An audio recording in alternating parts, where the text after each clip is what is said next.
Then you have the floor. Thanks, Madam Chair.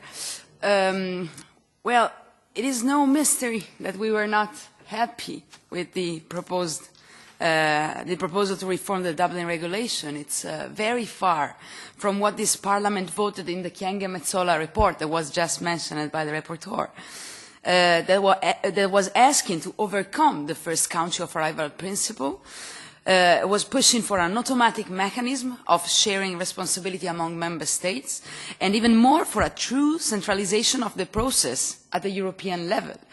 Now, there is a corrective fairness mechanism, but it is unclear how it will effectively be triggered and work. The 150% criterion is purely mathematic and abstract, and it doesn't take into consideration the present situation with the reception system of some member states already collapsing. It is also unclear how the temporary exclusion works, if it is renewable, or whether the member states has to motivate the temporary exclusion in any way. It's hard to think financial solidarity will be enough.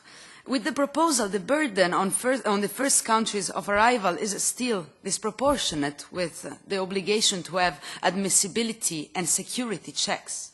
So there are certain aspects of the proposed text that need to be reviewed because they raise concerns on fundamental rights and procedural rights of people, of migrants and refugees. Of course, about preferences, because you mentioned them, this Parliament has in the past stressed the need to take into consideration the preference expressed by the asylum seekers in the Keller report, for example, last year. I think it's the only real way to avoid secondary movements. But there, if I understand correctly, the way the member states of allocation is decided is basically a lottery. And I think that this starts from the assumption that no member states will be willing to do its part. And maybe some member states would be willing to do their part, and I think we have to put them in the condition to do that. One last time, I will say this because you brought it up.